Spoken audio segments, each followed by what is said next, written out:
TV7 Israel News is made possible thanks to your generous donations. Shalom, good evening. This is TV7 Israel News broadcast to you from Jerusalem.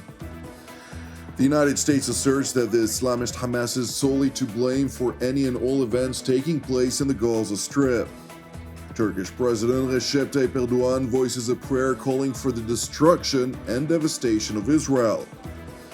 The IDF, in collaboration with the ISA or Shin Bet and Mossad intelligence agency, eliminate a senior Hezbollah terror operative who directed Hamas in advancing a significant and imminent terror attack against Israeli civilians on European soil.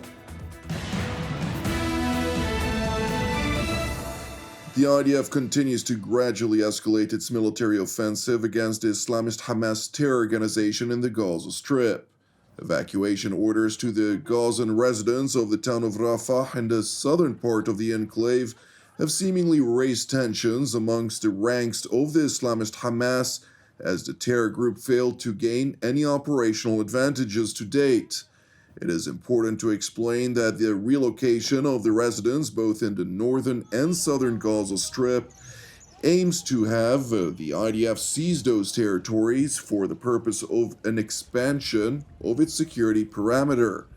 Moreover, the expansion of the security parameter, coupled with the halt of humanitarian aid and adherence to Article 23 of the Fourth Geneva Convention, are designed to create decisive pressure on the Islamist Hamas, which for the time being continues to refuse U.S. Special Envoy Steve Witkoff's proposal for a ceasefire in exchange for the release of at least half of the 59 hostages from captivity in the Gaza Strip. Meanwhile, the IDF's 252nd Division are continuing targeted operations in northern and central Gaza, with the special engineering forces of the Yalom unit dismantling subterranean infrastructure belonging to the Islamist Hamas terrorist organization.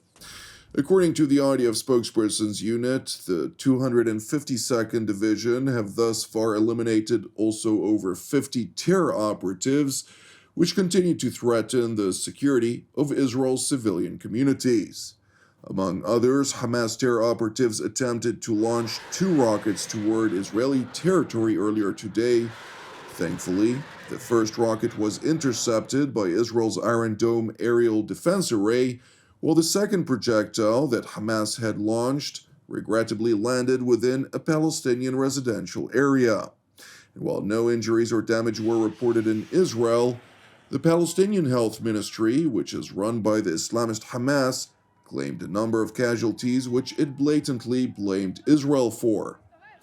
Meanwhile, in Washington, U.S. State Department spokeswoman Tammy Bruce responded to a question by a journalist who parroted reports by local Hamas terror operatives on a high toll of Palestinian casualties, which the terror group claimed was the consequence of Israeli aerial strikes using American munitions.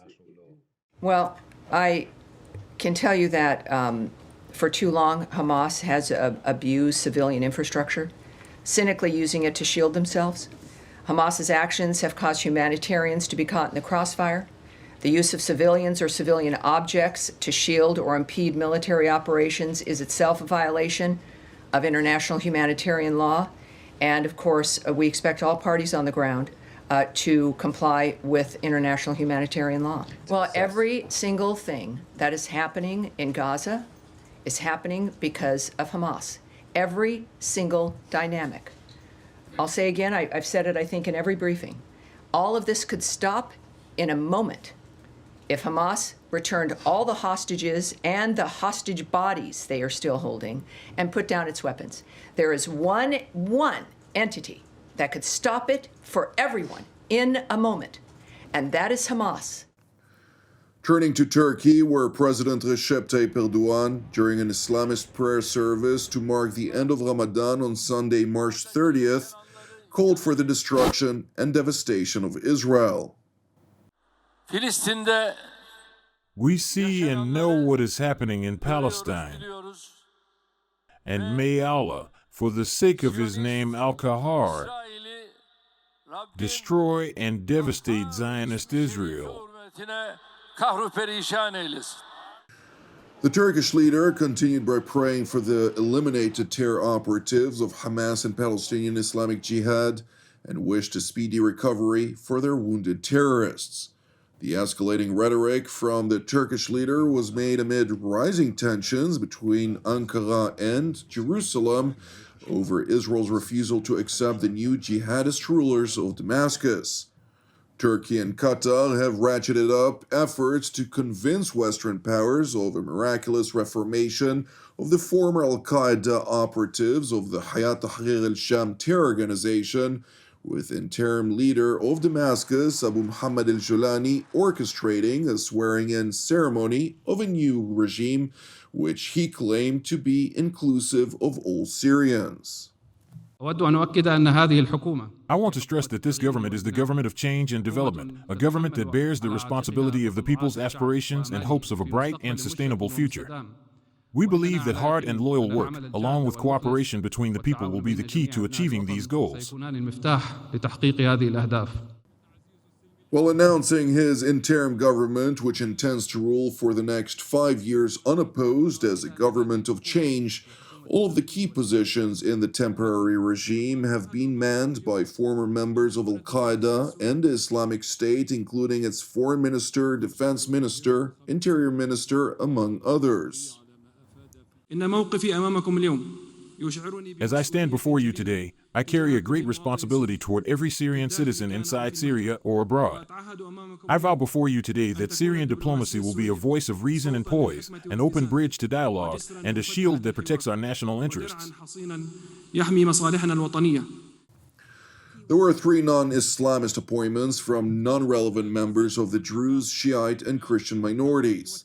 The latter appointment, for example, included Hind Kabawat, who received the social affairs portfolio and is a known feminist activist who previously served as director of the Canadian Interfaith Peacebuilding at George Mason University's Center for World Religions, Diplomacy and Conflict Resolution, with chief focus on Christian Islamist relations. Despite her appointment, the Salafist leadership in Damascus has already enacted a list of decisions making it increasingly harder for Christians to live in Syria, to include forced indoctrination of Islamist education. Meanwhile, in Washington, the Trump administration is not oblivious to the facade of the interim government in Damascus.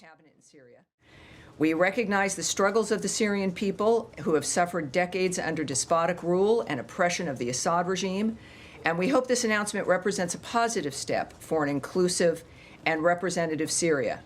However, Syria's interim authorities should fully renounce and suppress terrorism, exclude foreign terrorist fighters from any official roles, prevent Iran and its proxies from exploiting Syrian territory, take meaningful steps to verifiably destroy Assad's chemical weapons, assist in the recovery of U.S. and other citizens who have been disappeared in Syria, and ensure the security and freedoms of Syria's religious and ethnic minorities.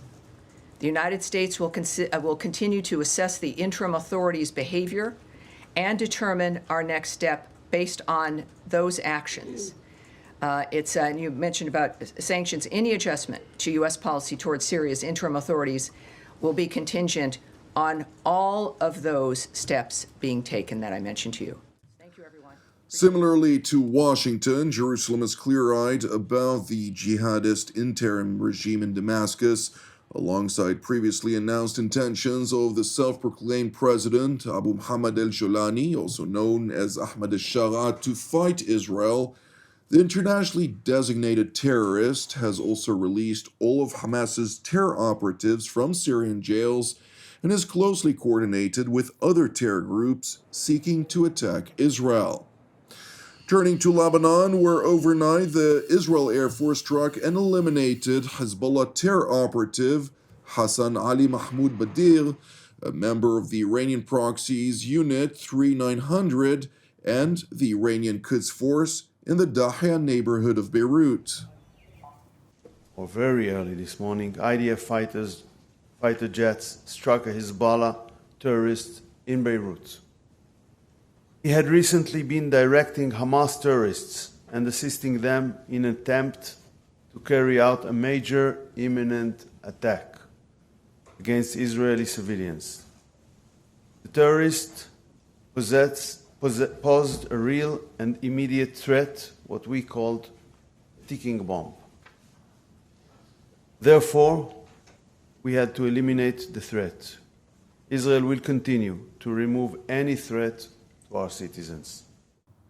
According to a joint statement by the IDF, ISA or Shin Bet, and the Mossad intelligence agency, the Hezbollah Operative Badia recently operated in cooperation with the Hamas terrorist organization, directed Hamas terrorists and assisted them in planning and advancing a significant and imminent terror attack against Israeli civilians, which circulating reports suggest the target included an Israeli commercial aircraft departing the island of Cyprus, which is an EU member state. Thank you for watching TV7 Israel News. I would like to once again seize this opportunity to thank TV7's family of viewers who are instrumental in proactively backing TV7 Israel's continuity of productions. Keep praying for the peace of Jerusalem and salvation of Israel. I'm Jonathan Hassan wishing you an Erev Mevorach, and God willing, we'll see you during our next update. Until then, Shalom from Jerusalem.